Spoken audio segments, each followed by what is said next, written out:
আপোনালোক ধুনীয়াকৈ বহি আছে। মই আপোনালোকক বহুত বহুত ধন্যবাদ জনাইছোঁ, বহুত বহুত ধন্যবাদ জনাইছোঁ। মোদীজী জিকিবনে নাই? মোদীজীক ভোট দিবনে নাই? দিব। মোদীজী কেনেকে ভোট দিম? আমি পদুম ফুলৰ ছবিত ভোট দিম, হয়নে নহয়? আৰু মোদীজীক প্ৰধানমন্ত্ৰী পাতিবৰ কাৰণে আমি কাক এমপিক ভোট দিব লাগিব? অমৰ সিং পিছুক আমি যেতিয়া ভোট দিম, তেতিয়া আমি ইয়াতে মোদীজীক প্ৰধানমন্ত্ৰী পাতিব পাৰিম। শ্ৰদ্ধাৰ ৰাইজ, আপোনালোকে জানে যে আমাৰ ৱেষ্ট কাৰ্বি আংলং আগতে এটা এছেম্বলি চিট আছিল, বৈঠালাংছু বিধানসভাৰ চিট আছিল। এইবাৰ মোদীজীয়ে ৱেষ্ট কাৰ্বি আংলঙত এটা MLA চিটৰ জাগাত দুটা MLA চিট কৰি দিলে, এটা আমৰি, এটা বৈঠালাংছু। কাৰ্বি আংলঙৰ মানুহে কোনো আন্দোলনো কৰা নাই, একো কৰা নাই, নিজে নিজে মোদীজীয়ে আপোনালোকক এটা এছেম্বলি চিট আপোনালোকক দি দিলে। 2026ত ৱেষ্ট কাৰ্বি আংলঙত আগত এটা MLA আছিল, এতিয়া আমাৰ দুজন MLA আমি ৱেষ্ট কাৰ্বি আংলঙৰ পৰা দিব পাৰোঁ। ইষ্ট কাৰ্বি আংলং, বোকাজান, ডিফু, হাওৰাঘাট, ৱেষ্টত বৈঠালাংছু আৰু আমৰি। অৰ্থাৎ কাৰ্বি আংলঙত এতিয়া 5জন MLA হ'ব, হাফলঙত এজন, টোটেল আমাৰ 6জন MLA লৈ ডিফু পাৰ্লিয়ামেণ্টাৰী চিট। ইয়াতে কোন কোন উঠিছে? কাথাৰ ডাঙৰীয়া উঠিছে, জয়ৰাম ইংলেণ্ড উঠিছে, অমৰ সিং টিছু উঠিছে। ঠিক আছে, এতিয়া আপোনালোকে জানে যে ডিফুত কাৰ চৰকাৰ চলি আছে? কাৰ চৰকাৰ আছে? বিজেপি। দিছপুৰত কাৰ চৰকাৰ চলি আছে? বিজেপি। দিল্লীত প্ৰধানমন্ত্ৰী কোন হ'ব? কোন হ'ব? কাথাৰ পাৰ্টিয়ে দিল্লীত চৰকাৰ কৰিব পাৰিব নেকি? কাথাৰ পাৰ্টিয়ে দিছপুৰত চৰকাৰ কৰিব পাৰিব নেকি?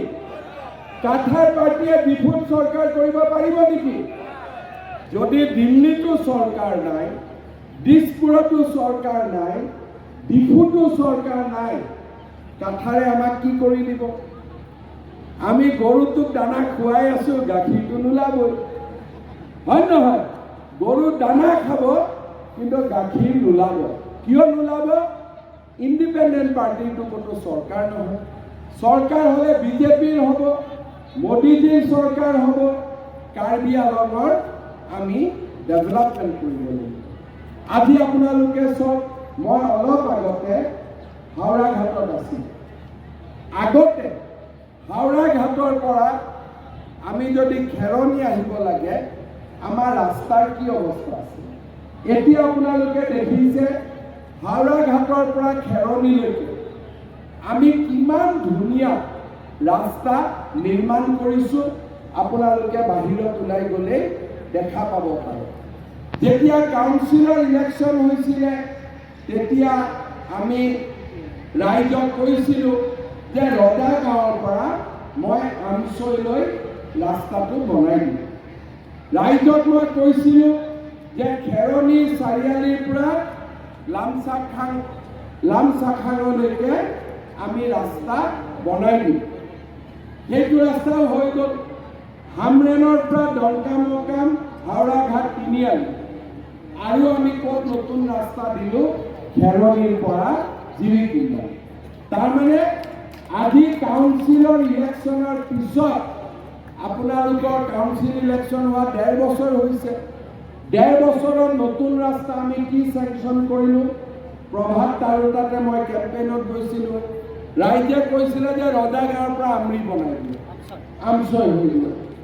তাৰপিছত খেৰণিৰ পৰা লামচাখাং, হামৰেনৰ পৰা দলকামকাং হৈ হাওৰাঘাট, ডিফুত যাবৰ কাৰণে আপোনালোকৰ ইজি হৈ যাব অসমমালা ৰাস্তা আৰু খেৰণিৰ পৰা গিৰিকিন্দাৰ ধুনীয়াকৈ হ'ব